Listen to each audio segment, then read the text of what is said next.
After defeating Amelia and watching the cutscene found in the memory of Lawrence's skull, you'll notice that the sun is set, and it's truly become the night of the hunt. We'll be going to Hemwick next to get the Rune Workshop tool, but first, let's check in on some of our NPC friends.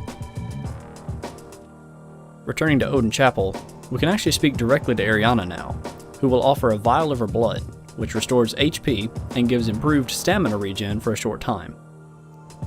Come close, dear. Don't worry, this isn't the first time.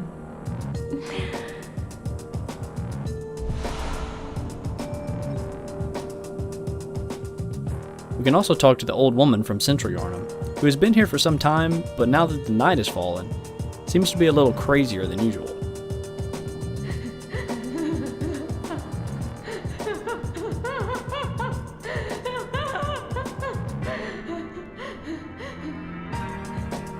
To the left of the main exit, we can speak to the man from Cathedral Ward, who we sorta tricked into coming here. Did you really think that'd work? There's no fooling me. Now, off with it. You heard me. Go away. I can't stand the stench of your lying breath. Lastly, leave the chapel through the main exit and take a left. This is our opportunity to advance Eileen's questline, as well as get a new gesture. Perfect timing. I must warn you not to go near the tomb below Odin Chapel in the Cathedral Ward.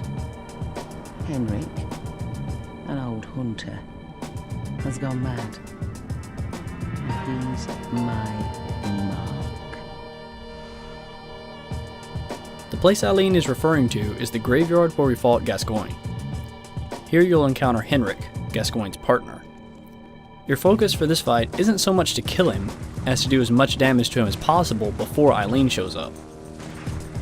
So if you go for parries like I did, actually get them. After Eileen joins the fight, you'll have to pick your moves carefully in order to hit Henrik without injuring her. One strategy is to use poison throwing knives against him. Henrik gets poisoned after being hit by only 2 knives, and accidentally hitting Eileen with 1 or 2 shouldn't harm her, as long as there's enough time between them to let her poison buildup reduce. Loot Henrik's body for the air rune, which increases echoes gained from visceral attacks. Then speak to Eileen for the approval gesture, and the end of this chapter of her quest. We made it with our lives. You're not bad at all. But try to keep your hands clean. A hunter should hunt beasts. With that out of the way, let's go to Hemwick. Teleport to the lamp in the Grand Cathedral, then take a right after leaving. Through the cave up ahead, you'll come out into a wooded area, with reskinned and more dangerous Hemwick hounds. Navigating this area is an exercise in using your environment, because you'll have to place trees between yourself and the rifle user's line of sight in order to stay alive. Making matters worse, if you have 15 or more insight, you'll also spawn several of these summoned beasts when you enter the area. They move slow, but they hit hard, and have a lot of HP. On top of all the other enemies in this section, they can become pretty overwhelming. My advice is to return to the insight shop in the Hunter's Dream, and buy a few things to get your insight under 15. Do this and you can explore the entirety of Hemwick without spawning a single summon.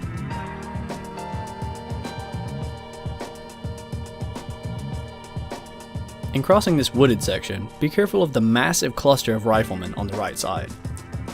They guard some consumables like cold blood and bone marrow ash, which can be skipped if you're disinterested.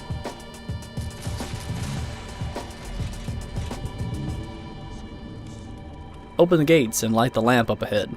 This is the only lamp for the entirety of Hemwick Charnel Lane, but don't worry, this place isn't that big.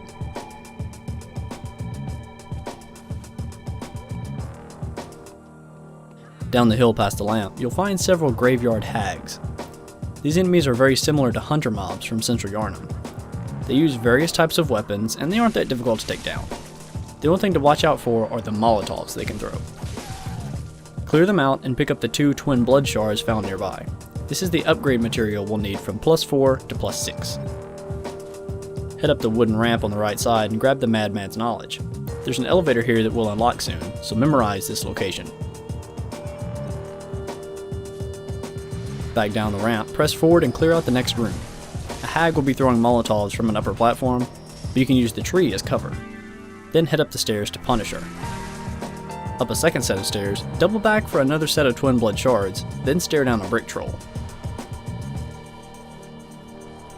Let him come to you unless you want to eat Molotovs while you fight.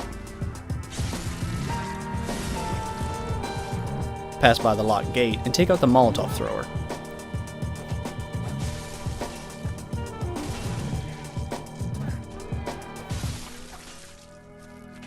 There are descending stairs ahead that lead to an ambush, so rather than triggering it, why not take it out with a dropping attack? There are just way too many crows up ahead, so when you step forward, prepare to fight a lot at once. They blend into the grass, but there are actually 6 in this one spot. Have mercy, bird. Then step on the elevator to activate our first shortcut. Next, you'll have to walk around the corner on the face of a cliff, and a hag will try to push you off.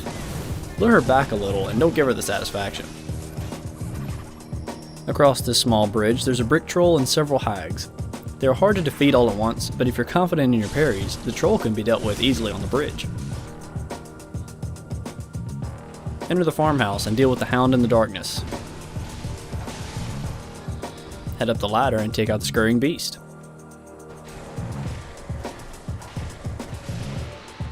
Then double back past the ladder and head down some stairs. Cross the beams and kill the wheelchair hunter hiding in the right corner. Now obtain your rewards, an Adept Blood Gemstone and Madman's Knowledge.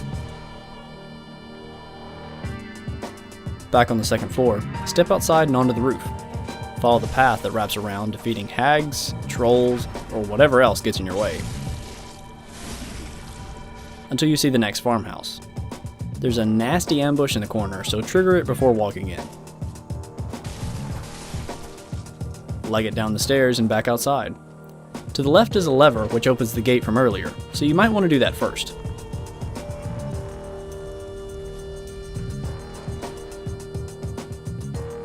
There are 2 Yahar'gul hunters patrolling this area, and they can be a little hard, so if you're having trouble, lead them back to the door of the farmhouse. They can't fit inside, and it makes getting parries much easier. The boss of this area is up the hill to the left, but first take the right path toward the lake. It looks like the street is empty, but there are actually 4 dogs and a Molotov thrower hiding here. I'm serious, take your time. You do not want to die to some dogs after making it this far. At the edge of the cliff up ahead, you can find the Lake Rune, which increases physical defense, a great passive for any build.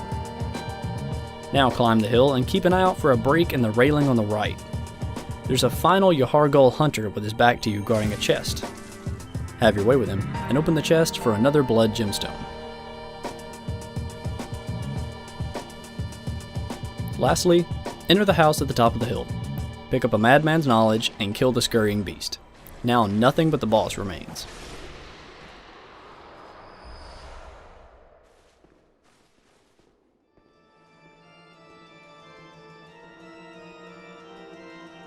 After entering the next room, the witch will begin summoning beasts, regardless of your insight level. But you can avoid these guys entirely. She will be hidden somewhere in the room, only becoming visible when you get close enough. Sometimes a red glow will give away her location, but watch out for her ranged paralyze attack.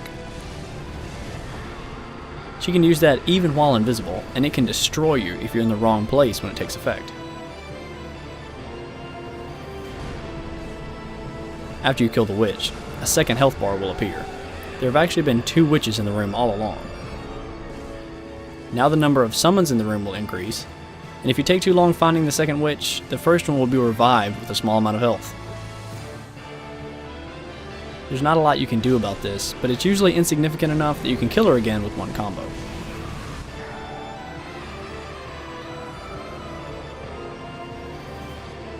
After finally taking out both witches, the summons will die as well, and you can consider this annoying boss officially defeated.